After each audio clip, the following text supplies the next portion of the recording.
Hi grade 7! For today, our topic is deriving inductively the relationship of exterior and exterior angles of a concave polygon. And it was based on Mathematics 7, Quarter 3, Module number 6.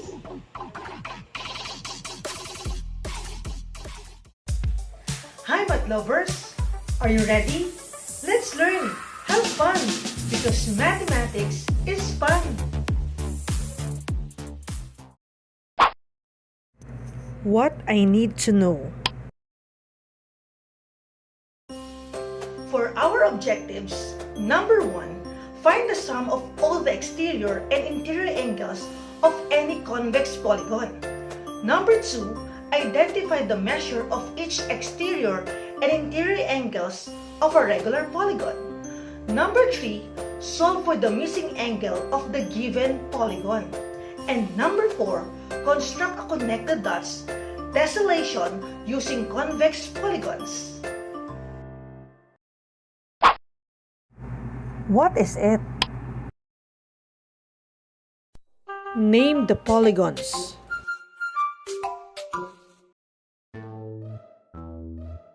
What's my name?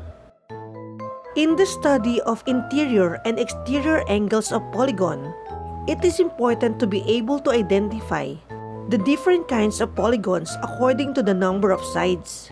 Now name the following polygons. I have 3 vertices, 3 sides, and 3 angles. Now what's my name? Triangle.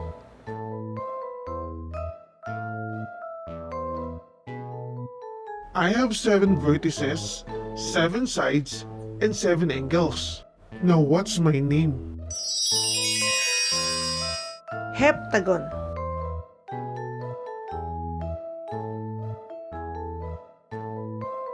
I have 5 vertices, 5 sides, and 5 angles. What's my name? Pentagon.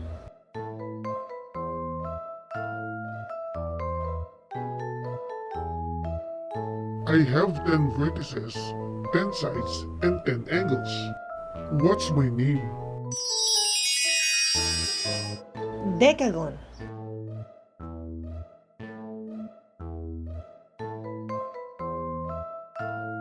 I have 4 vertices, 4 sides, and 4 angles. What's my name? Quadrilateral.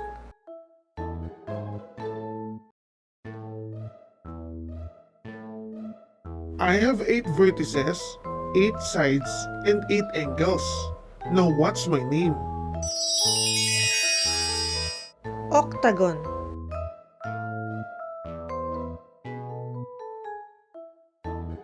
I have 11 vertices, 11 sides, and 11 angles. Now what's my name? Andecagon.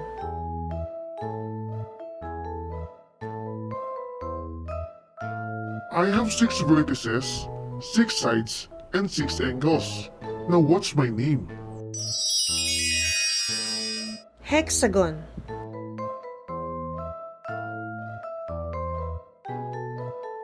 I have 12 vertices, 12 sides, and 12 angles. Now what's my name? Dodecagon.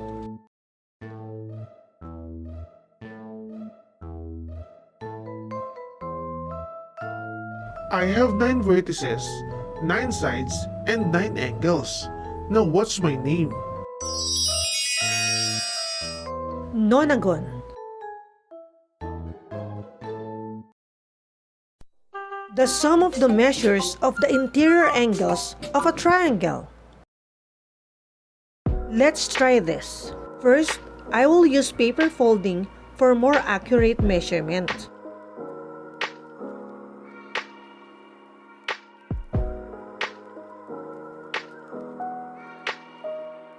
First, draw a triangle on a sheet of paper.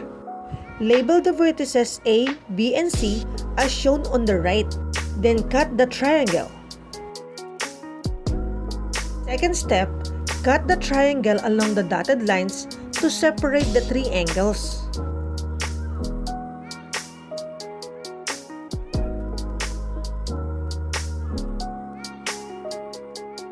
Step 3. Arrange the three pieces as shown without overlapping each piece.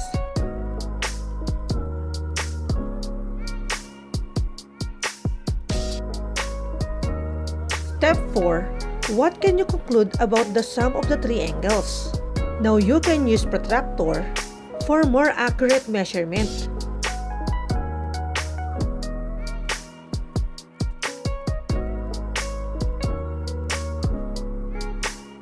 Remember, the sum of three interior angles of any triangle is 180 degrees.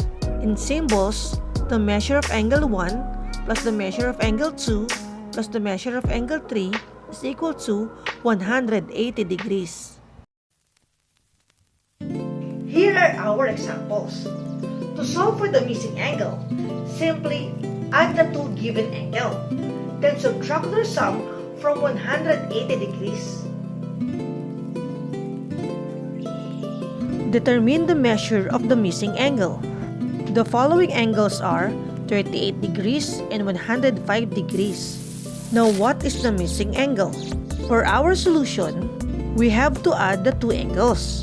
38 degrees plus 105 degrees is equal to 143 degrees. Now, we have to subtract the sum to 180 degrees. Now what is the measure of the missing angle? The missing angle is 37 degrees. Our given angle is 65 degrees and 65 degrees. We are looking for the third angle. For our solution, we have to add the two angles. 65 degrees plus 65 degrees is equal to 130 degrees. Then, we have to subtract their sum to 180 degrees. Now, what is the third angle? The measure of the third angle is 50 degrees. For our next problem, we have to find the first angle. Two angles are 90 degrees and 25 degrees. For our solution, we have to add the two angles. 90 degrees plus 25 degrees is equal to 115 degrees. Subtract it from 180 degrees, what will be our missing angle? The first angle is 65 degrees. Find the measure of the first angle. The two angles are 110 degrees and 41 degrees. For our solution, add 110 degrees and 41 degrees. That is 151 degrees. Then, subtract it to 180 degrees. Now, what is the measure of the missing angle? The measure of the first angle is 29 degrees. Now our missing angle is the second angle. Our given measure is 38 degrees and 49 degrees. And for our solution, let's add the measure of the two angles. 38 degrees plus 49 degrees is equal to 87 degrees. Now let's subtract 87 degrees to 180 degrees. What is the measure of the second angle? The measure of the second angle is 93 degrees. Illustrative example. To find the value of x in the given illustration, simply add the two given angle, then subtract their sum from 180 degrees. Use the given figure to find the value of x. Look at the illustration. Simply add the given two measures. 70 degrees plus 70 degrees. Our sum is 140 degrees. Now we're looking for the value of x. 180 degrees subtracted by the sum of the two angles. Our difference is 40 degrees. And that is the measure of the missing angle. Figure number 2. Let's add the two given measures. 58 degrees And this symbol shows right angle, which measures 90 degrees. Their sum is 148 degrees. To find the value of x, 180 degrees is subtracted by the sum of the two angles, which is 148 degrees. So the measure of the missing angle is 32 degrees. Third figure. The first angle is 69 degrees. The second angle is 63 degrees. Their sum is 132 degrees. Now let's find the value of x. 180 degrees minus by the sum of the two angles, which is 132 degrees. Our difference is 48 degrees. And that will be the missing angle. Figure number 4.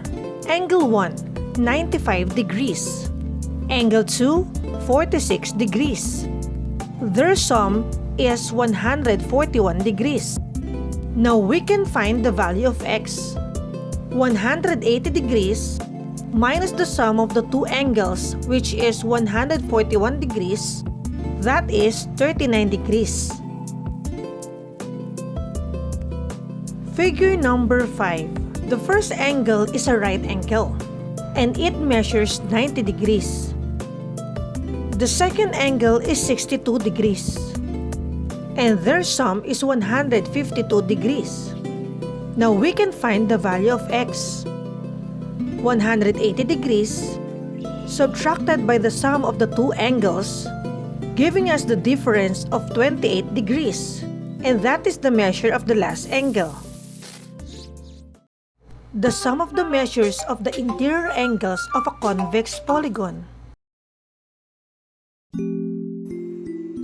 The sum of the measures of the interior angles of a convex polygon. Consider the other convex polygons with all possible diagonals drawn from one vertex.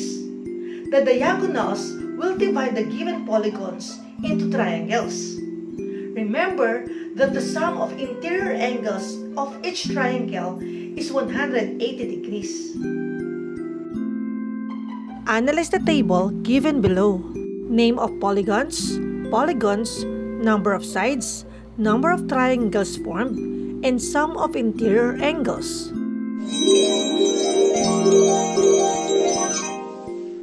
Triangle. Number of sides, 3. Number of triangles formed, 1. Sum of interior angles is 180 degrees. Quadrilateral. Number of sides, 4. Number of triangles formed, 2. Sum of interior angles is 360 degrees. We have to multiply the angles formed to 180 degrees.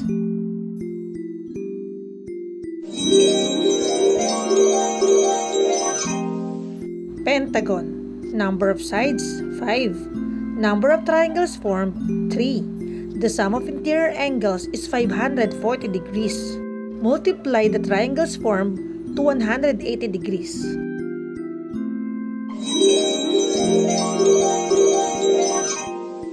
Hexagon. Number of sides, 6. Number of triangles formed, 4. Sum of interior angles, 720 degrees. Multiply the triangles formed by 180 degrees.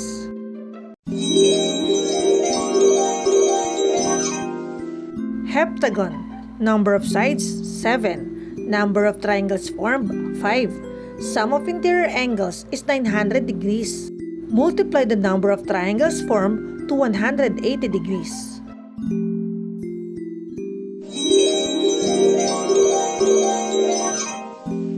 Octagon. Number of sides, 8. Number of triangles formed, 6. The sum of the interior angles is 1080 degrees. Multiply the triangles formed to 180 degrees.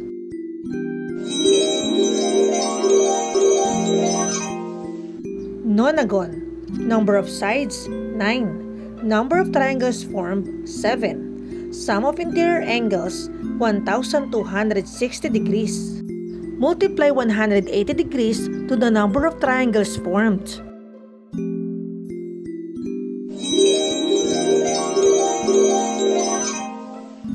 Decagon. Number of sides, 10. Number of triangles formed, 8. Sum of interior angles, 1,440 degrees. Multiply 180 degrees to the number of triangles formed, which is 8. Can you see the pattern? Is there a connection between the number of sides and the number of triangles formed? What is their relationship? Number 3. How many triangles are formed if a polygon has 12 sides? What is the sum of the interior angles of a dodecagon? 4. How about 20-sided polygon? How many triangles are formed? What is the sum of the interior angles of a 20gon? The number of triangles formed is the number of sides minus 2. Given a dodecagon with 12 sides, there are 10 triangles that can be formed. Also, in a 20-sided polygon, you can form 18 triangles. The sum of the interior angles of the polygon is just the number of triangles formed multiplied by 180 degrees. The sum of a triangle of a dodecagon is 10 multiplied by 180 degrees. The product is 1,800 degrees. The sum of angles of a 20gon is 18 multiplied by 180 degrees. Our product is 3,240 degrees. Remember, the sum of the measure of the interior angles of any convex polygon with n side is given by n minus 2 or side minus 2 multiplied by 180 degrees. Examples. Word problem number 1. Three angles of a pentagon are 120 degrees, 130 degrees, and 150 degrees. The two other angles are congruent. Find the measures of the two other angles. For our solution, given a pentagon, the sum of interior angles is 540 degrees. Adding together the three given angles, 120 degrees plus 130 degrees plus 150 degrees is equal to 400 degrees. 540 degrees minus 400 degrees is equal to 140 degrees. Now this is the sum of the two missing angles. Dividing 140 degrees by 2 since they are congruent. Then, the measures of the two other angles are both 70 degrees. Word problem number 2. Find the measure of an interior angle of a regular triangle. Hint: a regular polygon is a polygon with congruent sides and congruent angles. Here is our solution. The sum of the angles of a triangle is 180 degrees. Dividing 180 degrees by 3 since the angles must be congruent. Therefore, each angle measures 60 degrees. Find the value of x using the given figure. Here is the illustration. Quadrilateral. For our solution, the sum of the measures of the interior angles is 360 degrees. We multiply 180 degrees to the number of triangles formed. Adding the given 119 degrees plus 107 degrees plus 78 degrees is equal to 304 degrees. To solve for the missing angle, we have to subtract 304 degrees to 360 degrees. The value of x is 56 degrees. Figure number 2. Hexagon. For our solution, the sum of the measures of the interior angles is 720 degrees. The triangle's form is 4 multiplied by 180 degrees. Our given is 98 degrees plus 109 degrees plus 95 degrees plus 153 degrees plus 165 degrees is equal to 620 degrees. To solve for the missing angle, we have to subtract the total measure of angles to 720 degrees. The value of x is 100 degrees. The sum of the measures of the exterior angles of a convex polygon. measures of the exterior angles of a convex polygon. For its definition, an exterior angle of a polygon is an angle formed by one side of the polygon and an extended adjacent side. Illustrative example number 1. Look at the figure. In the given triangle, the interior angles are 50 degrees, 65 degrees, and 65 degrees. The exterior angles are angle 1, angle 2, and angle 3. The measure of angle 1 is 115 degrees. The measure of angle 2 is also 115 degrees. And the measure of angle 3 is 130 degrees. And the sum of the exterior angle is 360 degrees. Remember, an interior angle and an exterior angle on the same vertex are supplementary, and their sum is 180 degrees, since they form a linear pair. Illustrative example number 2. Look at the illustration. The given is hexagon. The interior angles are 98 degrees, 109 degrees, 95 degrees, 153 degrees, 100 degrees, and 165 degrees.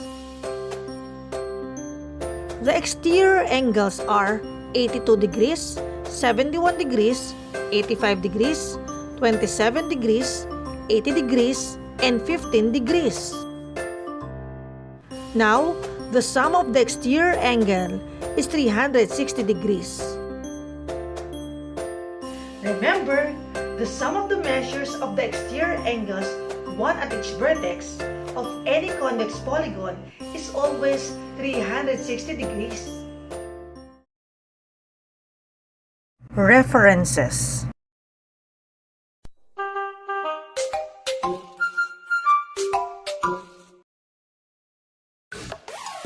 I hope that you have learned a lot.